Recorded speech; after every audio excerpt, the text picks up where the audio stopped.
What are your guys' opinions on a sumo deadlift versus a conventional Oh my gosh, I deadlift? love this, and this is what I ultimately want to talk about. Mine isn't so much just the difference between sumo and conventional, um, but I do like talking about this. Okay.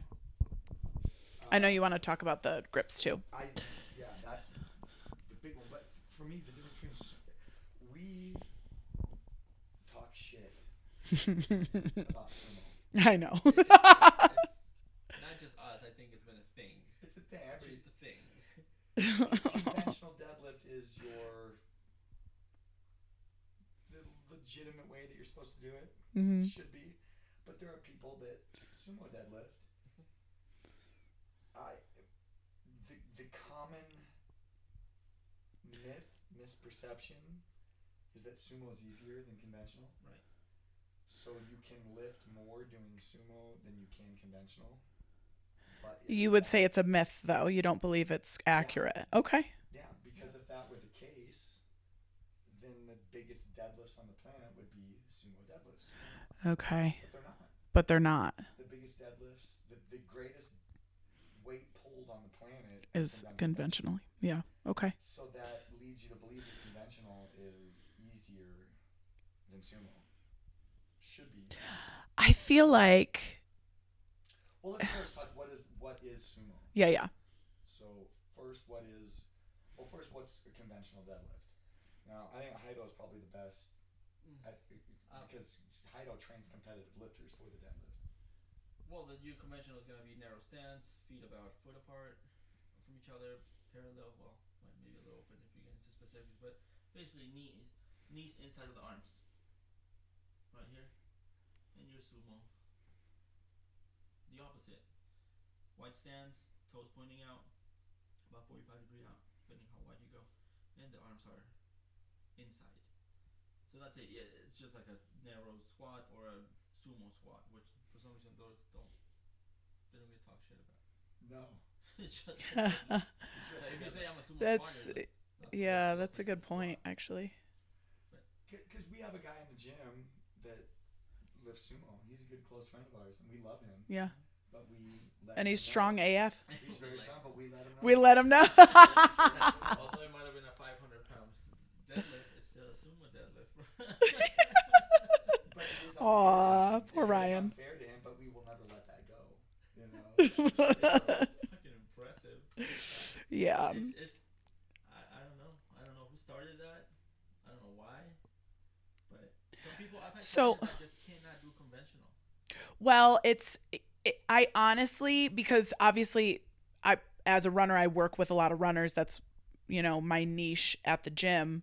And runners especially have a very tough time doing a conventional deadlift and keeping proper form because of the way that running has molded our bodies after doing it for so long. We have really long femurs, and that makes it very difficult for us to keep our back straight on a conventional deadlift. It just does. And so I will either have, to be honest, I don't really have people do sumo very often. But I'll typically have to put plates on the ground and have the bar come up a little bit, because otherwise people have a really tough time getting low and keeping their backs flat, myself included. It's not just, so what you really have to look at somebody's anatomy and be like, what are we dealing with?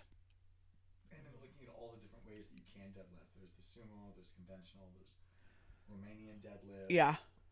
You can use single-legged. You can use a trap bar. You can use right. dumbbells. There's tons of different ways. A trap bar is a really good option too if I agree. You have somebody that has some issues. It allows you to lift much heavier. For sure. Without. And it oh my God, it takes so much strain off your lower back. Yes. Because you're not holding the bar in front of you. Right. Which is, even though if the bar is right in front of you and you're still pulling it straight up your body, it's still slightly off-centered. Sure. When you're using the trap bar, And it's safer. It's much safer. It's definitely safer. More for athletics and again, if you're not competing, right, it doesn't matter. Right. The athlete comes in. Unless your ego is, you just want to do it for ego purposes, which is also fine. This is mine that I've just been itching to talk about this. Tell us. Yeah, this is the one. Yeah. Yeah. is grip. So if there's one thing I always look at is why. Because I see people in the gym holding the bar a certain way, and I always want to ask them, why are you doing it this way? Right. The majority of the time is, I learned it this way. I learned it this way. But they don't know why they're doing it. Right. I'm going to tell you my opinion on the grip. Please do. Okay, so for me, when I'm deadlifting, I deadlift hook grip. Hook grip is overhand and thumb underneath your fingers, which is what we are taught in Olympic lifting. So you use your hook grip. It allows you to not use a strap. When you're hook gripping on your cleans, it allows you to like flip it. Well, you're holding hook grip until the flip, because when you flip, you lose that grip. I see what you're saying. Okay. In the bar, because you're catching the front rack position. But the whole purpose is for you to be able to lift a heavy bar without a strap and be able to catch it in the front rack position. Now, I have seen people switch grip, clean switch grip, which is very interesting. Huh. There are some people, it's very few, some people can do that. But for me, when I'm deadlifting, that's why I am doing it, and that is why I want people to hook grip or have straightforward, is because for the purpose of Olympic lifting. If you're not Olympic lifting, then what does it matter? What does your grip matter? It doesn't matter, correct? But for me, but at the same time, I look at people when they switch grip. And why? And I'll let Jairo explain it, because Jairo trains competitive lifters. Why do you switch grip? Some people just don't have the strength to hold it. But how does it benefit you in the switch grip? Well, it's gonna be stronger. So you can get under it. So the way you grip the bar, you can get under, kind of wrap your wrist around it. It's just gonna be a stronger hold. And because they're maxing out. And it stops the spin of the bar, correct? Yes, correct. Exactly what they're doing. So you wrap, one thing is turning it, torquing it this way, the other way is torquing it this way. So you're locking it in there. So yes, when you get under it, But then what happens when you tear a bicep? Well, that's the thing. That arm that's underhand, you can't go. People, you can see people, even when they're going, like, they're using this hook grip, you can see they're flexing. Some people trying to like, you'll never do underhand unless you correct that. Because if you have the tendency to try to throw over 300, 200, 400 pounds, that bicep's not going to like it. To say the least. I don't teach it. My clients ask me, why do some people do it like this? Like, well, because of they're just locking it. It's going to be stronger, but do not for a second think about flexing that arm and pulling it up, because your bicep's going to go to shit. So I'll ask this. Generally, traditionally, you can lift heavier weight switch gripping than you can conventional, like gripping. Typically, yes. Okay. Which is why most people are switch gripping. Which is why typically most competitive lifters are switch gripping, because you are trying to win a competition. Yeah. Right. The purpose is Makes not sense. The functionality. The purpose is just pick the fucking thing up. Yes. Yeah. So the why behind those of you listening, why would you switch grip as opposed to hook grip? You're trying to lift heavier, and you're trying to, in essence, cheat. Hook gripping, thumbs underneath your fingers, is a cheat, because it allows you can lift heavier with a hook grip than you can with your thumbs around you. It's like a built-in weight strap. If your thumb's underneath the bar, you're not slipping with your thumb. Not smashes your thumb. It's going to hurt your thumb more than anything, but it allows you to lift heavy weight. So it is a cheat to allow you to lift heavier, the same way that a switch grip does. It's a cheat that allows you to lift heavier.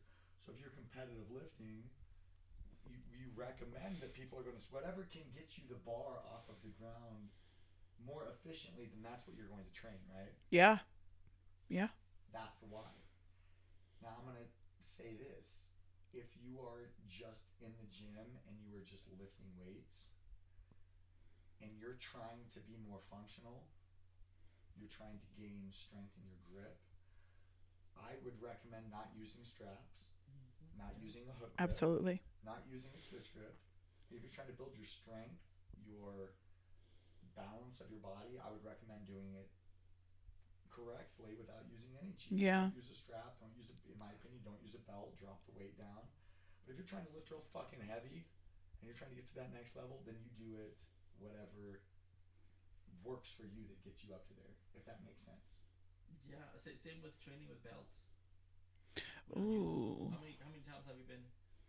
People message you when you max out on a video on your deadlift, and people say, "No belt." It happens every single time. It's always my out of shape relatives. Have you seen Robbie's abs? He doesn't need a belt. I mean, if your core is shit, wear a belt. But you could also choose to build your core and utilize correct form, and you're not going to need a belt. Very valuable. I think we've all had, maybe we can talk about it on another episode, the aha moments in our fitness journey. Mm-hmm. And that was one of them. 2011, 2010, I was working downtown. I went to a gym downtown. I think it was the Powerhouse at that time, South Denver. And I was cool dude picking up 300 pounds with straps and a belt. Yep. Fun shit, man. I forgot my belt, but I had my straps, so I'm loading my bar, 3 plates. I'm walking around looking for a belt, and I go to this one dude, older gentleman. He's like, "Hey man, do you know where there's belts in this gym?" And he just looked at me. He's like, "How old are you, young man?" I was like, well, I don't know, I was like 21, 22. And he's like, "You're gonna pick that weight up, but you can't do it with just your body? What makes you think that you need a belt? You have a belt built in right here. Why don't you use that?" Who the fuck are you? He left me thinking. Yeah. He told me, look up into Pavel Tussolini. You know Pavel? Oh yeah. The master of The ladder. Yeah. Look into Pavel Tussolini, man. Learn about real strength. Real strength. So he left me that. I don't even know if I found a belt and did it. Whatever. I went back on the study. What did he mean by that? Why did he look at me like that? Then I started like, yeah, we have it. We just have to build it. And that made me, that day, marked me. It was like, I'm going to try to get away from all these accessories. Yeah. They serve a purpose. Sure. But why don't I just build it naturally? I'm not competing. I'm not trying to break records. I'm not going to get a fucking medal. So let me just build it. And that's how I got into calisthenics, and I built everything kind of from the ground up. Mm-hmm. And then eventually I came back, and I didn't need, once you're hanging on a bar for minutes. Oh, man. Feel that strength. Oh, yeah. It's like, oh shit, I'm maxing out without straps, and I don't need a belt. I haven't used a belt in years. But people are not used to seeing that. Obviously, you go to competition. Maybe if I was competing, I would be using those things. Yeah. Because I'm trying to squeeze as much as I can. And it's safe. But if I'm at the gym just kind of testing it, I'm not going to use it. I don't think I need it. Sure. I'm not going to people that use it. But if it's a newbie and they immediately want to be strapped and do all the accessories, like shit, your body's not even doing what it needs to do naturally. I think there's a place and time for all those accessories, just like there's for supplements. But if you start off the get-go, nailed it. If you start off the get-go with all the shit, like you don't know what's what, you're not building it properly. So that's how I see accessories. But yeah, I get shit from, dude, a belt, bro, you should be using a belt. You're telling me I've been doing this shit for almost 15 plus years? I've been fine. I've learned my lessons. I fucked myself up too before, but yeah, I don't need it. But anyways, that's my piece with accessories. Yeah. Yeah. Yeah, the one time I got hurt deadlifting was belt and straps. Really? Yeah. Huh. Belt and straps, and I thought my lifting career was over. Jeez. And it was funny. It was like a month. I didn't deadlift at all for like a month, and I didn't deadlift heavy for like 6 months. It like sidelined me. But that was the last time I used straps and a belt. It's like if I can't pick the weight up, then I shouldn't be picking it up. So if you see me deadlifting, and you're like, yeah, you should be wearing a belt. I could lift more if I was using a belt and straps. True. But I would probably fuck myself up. Yeah. And I'm not trying to compete. I'm just trying to get strong. Yeah. So That's my method behind my madness. Same for me. So if you see me putting a belt on, I'm probably doing something unsafe. But that's not the case for everybody. There's some of my clients use belts. Yeah, but I do think you're kind of on the right track. I think that people are maybe willing to do stuff beyond what they should be doing because they have a belt or they have straps. And I think not in every case, obviously, but I think if you're competing, then you should be doing all of that. Yeah. But it's the same thing. Like, and I love that you said it with supplements. It's like when clients come in, they have all the supplements laid out. I'm like, this is really not gonna do that much for you. Like for you, the magnesium, the amino acids, the essentials, like all of those things. If you are a professional athlete and you need to get from 98% to 99%, kind of like Walter White cooking the blue meth. The difference between the 96 and the 97, yeah, it's significant, right? Like that's going to get you to the next level. Yeah. But for the average meth cooker, you know what I mean? Like you're starting at 40%. Yeah, so 60%. Yeah, so for all of us, like even me, like taking supplements for me, it's not really doing all that much for me. It's not going to be night and day, right? It's going to be like someone like me. I take magnesium every night, but I'm also prone to quite a bit of muscle cramping. And you're also running. Right. I'm at a pretty high level for sure. That's true. High level, like elite level. Yeah. Like an elite runner. Yeah. It's a little.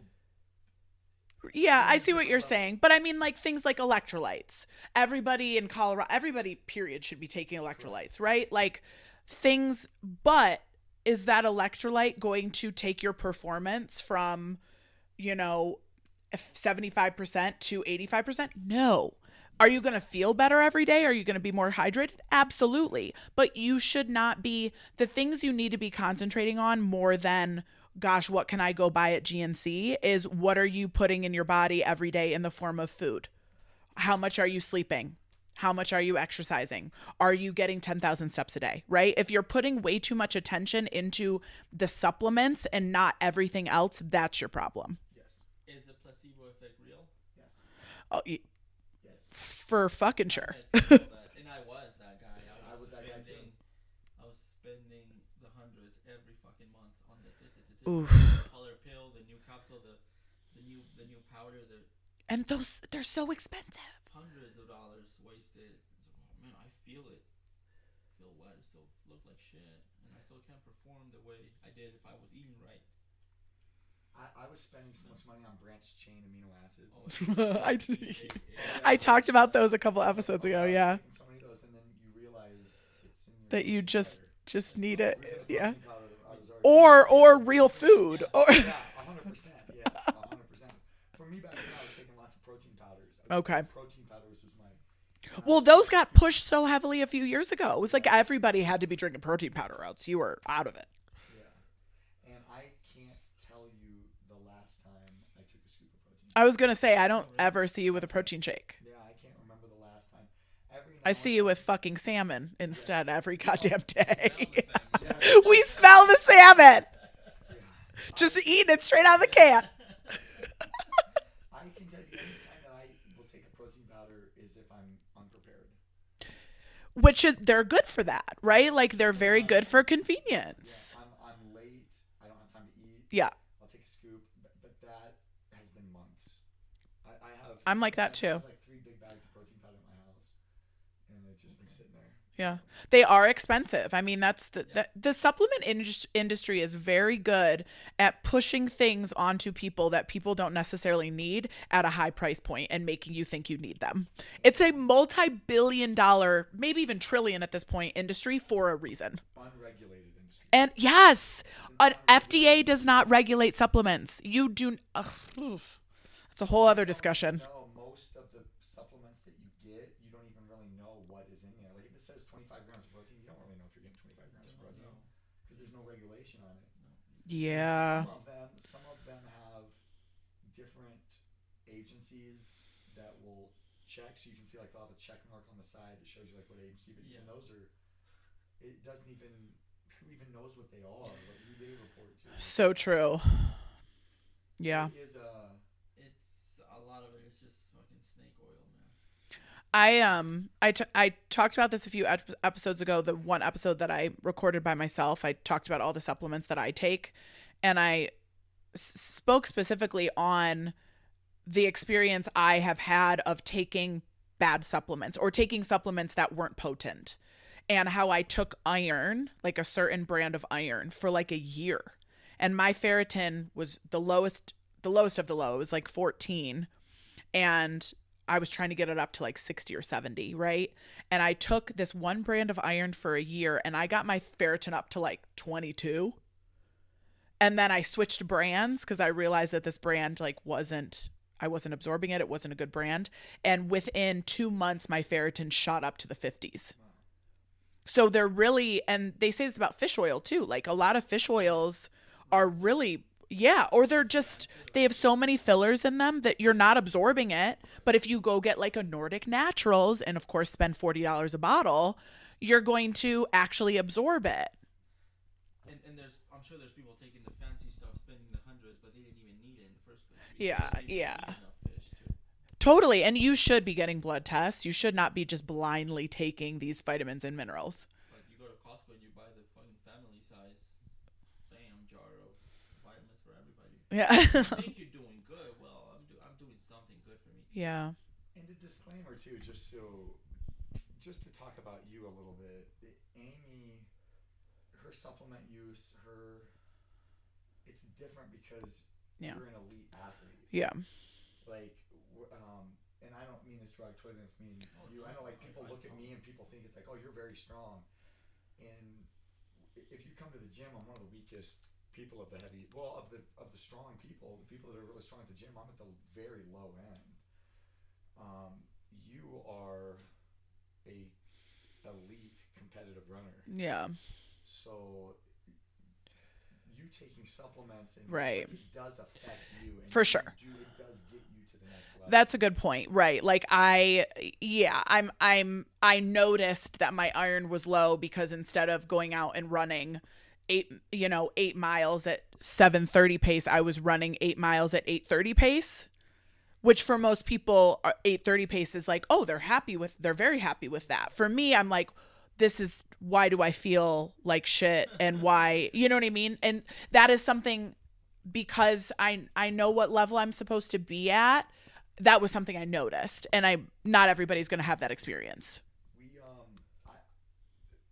Most people that see me on the outside think oh, he's in great shape. And you are. I appreciate that, but so that's most people that sit on the couch, don't lift weights, don't exercise. You're like, oh, you're in great shape. I can tell you, I went and ran with you. This was like 2 months ago. Yeah. I went and ran with you and Sarah. Yeah. Oh my God, and we were running 9-minute miles. And this is slow. How many 9-minute miles? Okay. Oh yeah, and they were like, yeah, it was slow for them. It fucked me up.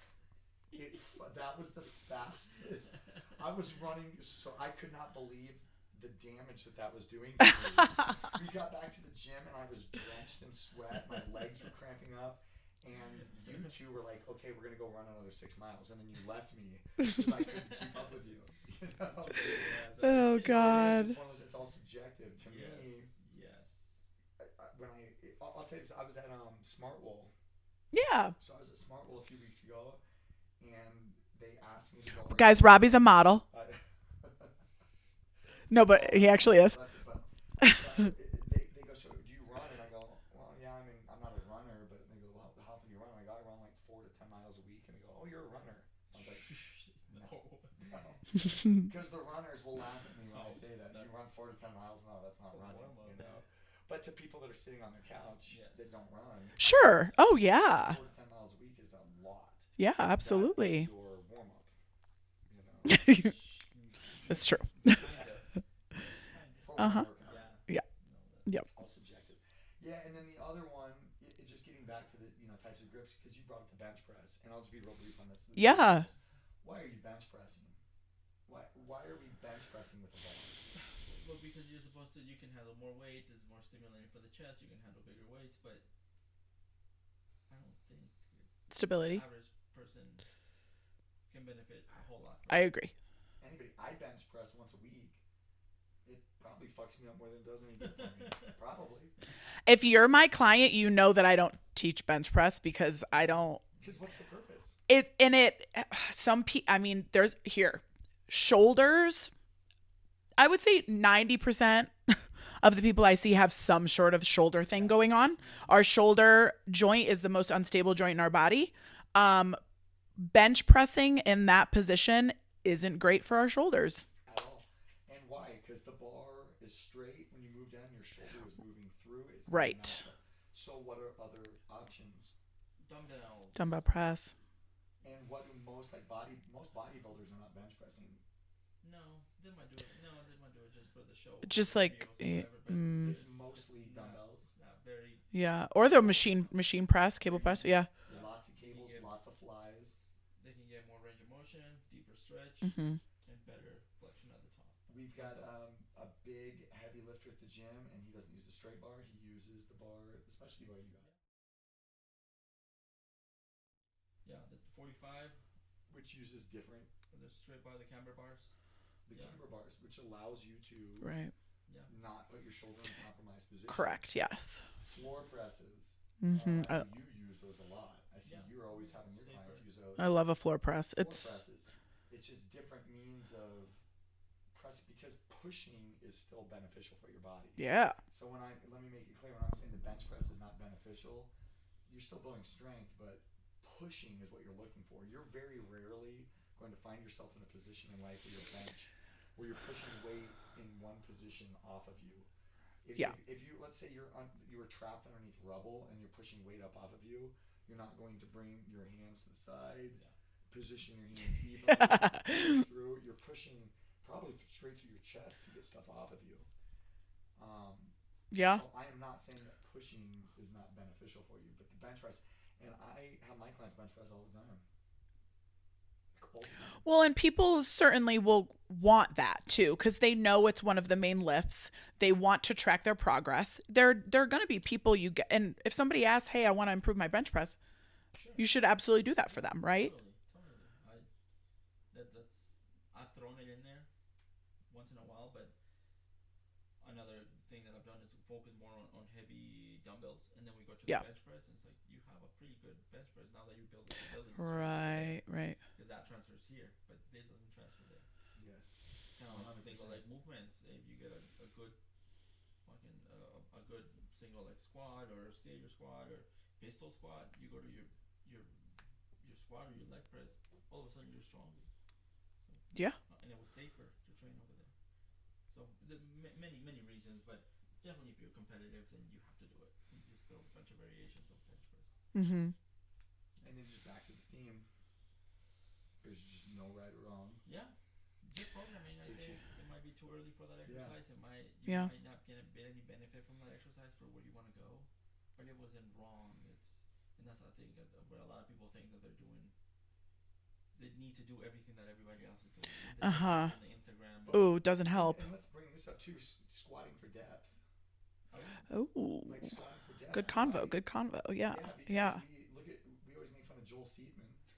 The 90-degree guy. Because he only believes in only going to 90 degrees, but he has. I agree with Joel to an extent. Yeah. He does have good points. Yeah. My problem with him is that he says this is the only way to do it. Yeah. His way is the only way, and it's not. It's another way to do it. Yeah, it's another way to do it. And it is because I hear it all the time. I'll have a client squat, and then someone will say you need to get lower.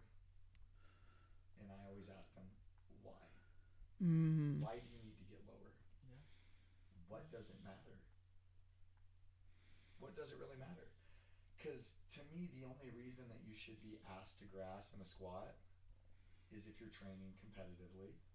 And not even because competitive is at least powerlifting. The federations are looking for 90 degrees. 90 degrees. Mm. So the only reason that you want to get ass to grass is if you're competitive Olympic Oh lifting, yeah. where you're Mm. catching weight in the Need them front on. rack Yeah. position, Okay. and you have to get all the way down to the ground because you're theoretically, if you're cleaning or you're snatching, there's a point you can't lift the weight up anymore. You have to get underneath. Sure. I guess I guess where I come from on the depth thing, because I fully agree with everything you're saying, is I would rather somebody back off on weight and try to get a little bit deeper because I think that they are engaging more and the exercise becomes a little bit tougher. And instead of putting all this weight on and just being able to say, oh, wow, I squatted 200 pounds today, and you look at their depth and they're not really, and you're like, okay, but how much are you recruiting the muscles you're meant to be recruiting in this exercise? That's kind of where I come from with that. That being said, if you're getting really low and your form looks like shit and it looks better when you're a little bit more shallow, I'm going to be like, stay a little bit more shallow because your back is doing this weird curve thing at the bottom. And I don't want you to be doing that because that's putting a lot of pressure on your lower back and blah, blah, blah. So there's caveats to everything.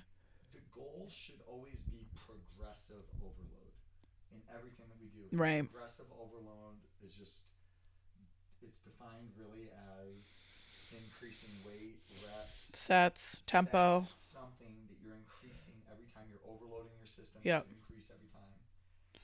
And you do this through consistency. So if you are squatting to 90 degrees and you increase weight and now your squat drops to 80 degrees, you're no longer consistently measuring data. So as long as Great you point. are at the same depth every time and you are adding weight, so if you take quarter squats, I don't care. As long as you're quarter squatting and you increase your weight and your quarter squat doesn't turn into an eighth squat. Wow. Yeah. Yeah. Fine. Yeah. We talk about this fucking guy, El Campeon. You know Al Campeon? Mm-mm. Al Campeon is an internet fucking legend, TikTok legend. Yes, he is now. He is now, and we make fun of him, but at the same time, if his range of motion is the same every time and he's increasing weight, Which it is. I've got to go look this up. He's getting stronger. Well, more power to him. Yeah. Now, the reason we hate Al Campeon is because he fucking clogs up all the weights. That's why we don't like him. And he makes a mess. But for to say that he's not doing it right, who are we to even say? Yeah, there's a lot of, it's very subjective. It is subjective. Very subjective. Like this. It is. That's a great point. Way, but it works for him. Look at him. He looks amazing. Well, he's not doing it right. It's like, well, fucking Look at Sulek. Bodybuilders, Olympic lifters, they all have their thing. So CrossFitters do things different. Performance, Olympic lifters, calisthenics. You have to look at what different. It's like, well, why do you do it that way? I'm more interested to learning why this person does it this way, especially if they're of a high level. Right. What is your goal? Yeah, like why you do things you're going against the science or you're going against the common belief of doing this, but shit, it works for you. If your aesthetics are your only goal, then your goal is your process is going to be incredibly different than somebody's goal that is performance. Right. And you're asking some questions like, well, that's why you do things that way and it works for you. Yeah. Totally. That's great. Yeah. I'm not saying you're wrong or you're right, but it works for you. I might not do necessarily everything the same way, but you're doing something right. Yeah. And with our new clients, we go into it knowing that, well, there's many ways that we can get to the same goal, but we're going to take this route. Mm-hmm. And maybe they don't like it because their friend is doing something different, or they share their program with a neighbor or whatever. It's like, oh, they're doing everything wrong. You should be doing it this way. Because I've had people ask me that too. Hey, you said we're going to do this thing, but my friend told me, or I found out that there's other way to do it. It's like, you're right too. We can also do that, but the reason why we're going to do it this way is because I saw your body that Mm-hmm. X, Y, and Z. And eventually we're going to be able to do that. Oh, okay. And that comes back too to what you said earlier. The why is so important, right? Yeah. And to talk to your clients about the reasoning behind why you're giving them this exercise, or why you're giving them or asking them to do this particular form or get to this particular depth is so important. And I think clients really, really appreciate that too, because then it makes more sense to them, Yeah. and they're not questioning you. Yeah, like, why are we doing this weird ass fucking exercise? Yeah. Well, because it's gonna build this and this and this. We're only gonna do it for a couple weeks or months, and then we're gonna graduate this. But this will give you the stability to do this. It's like face pulls. Yeah. There's so many different ways to face pull, and you see there, people telling you you're doing the face pull wrong because you're supposed to come here and pull out here.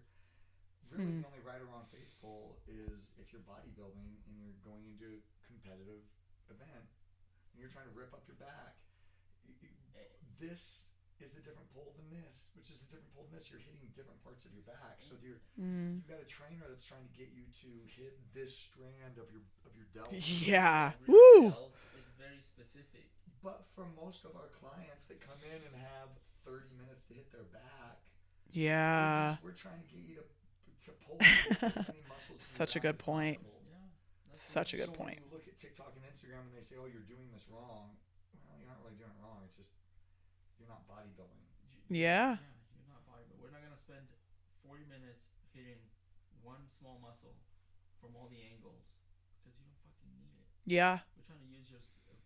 Now, if you're gonna show up 7 days a week, then maybe our program is gonna look way different for a 5-day a weeker to a 2-day a weeker. Oof. True that. Different, and I've had, especially guys. Well, I want to do more chest. Where there's like, well, we can spend the whole fucking session doing chest, but I won't see you for another few days. And then where does Right. that leave off? Just we're gonna squeeze all the lower body and all the other stuff there. Yeah. Unless you're doing stuff by yourself, it's very subjective. It's very specific to different clients. And just to finish off, yeah, I don't think there's a one size fits all. I think that's the entire conclusion of this entire conversation is there is no one size fits all. There are caveats to everything. There are nuances to everything. And you really have to consider the individual person in every way possible. And you listening, ask why. And don't be afraid to ask why. Why are we doing this? Ask your trainers, why are we doing this? Sure. Absolutely. And they don't have an answer for you. Yeah, and ask your TikTok influencers why. Ooh, yeah, please do. Because sometimes I wonder where they're coming from, too. And if they can't give you the why, then why are you following them? Yeah, absolutely. Absolutely. Yeah, one of my favorite answers to give when people ask fitness questions, especially over messages, is it depends. Yeah, Hey, how do I get the six pack? Well, it depends. Well, why do I need to get to this? Well, I had a client ask me recently, she goes, I ask you this, and you always the answer say is always it depends. It depends. What works for you? it's like give me the 20-second answer because I need to go. Give it to me. I don't fucking know anything about you. That older man that comes to the Red Rocks workouts, the one that whose son passed away, right? He came up to me yesterday and had a conversation with me about running, and he was wondering if he should run the Colfax Marathon. And he was telling me kind of what he's been doing with regard to the running, but he was telling me that he was having some joint issues and some pain when he goes on 2-hour runs. And but it was like a very fast conversation. He was like, "What should I do?"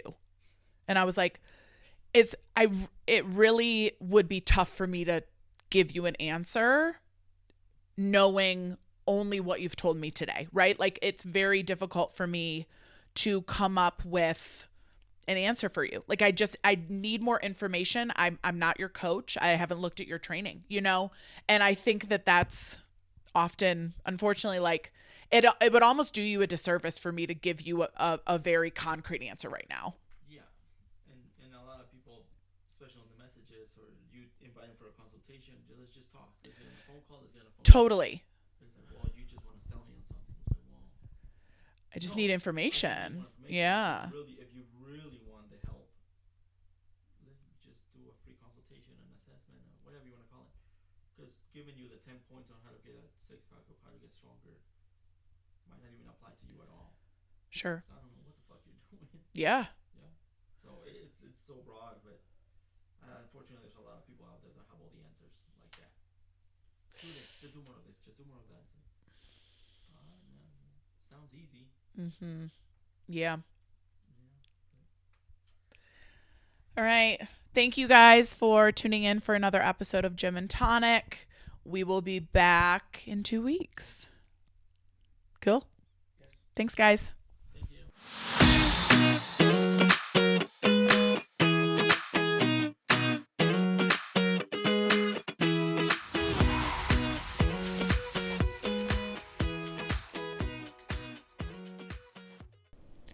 This was a Gym and Tonic production hosted by Amy, Robbie, and Jairo. You can find us on Instagram at chasing with 2 G's _ Amy with 2 Y's. 3 Boys and Dad, the number 3 for Robbie. And Jairo is Jairo _ Lopez with 2 Z's .303, the number 303. You can also find us on YouTube at Gym and Tonic Podcast. Thanks for listening, and we'll see you guys next week.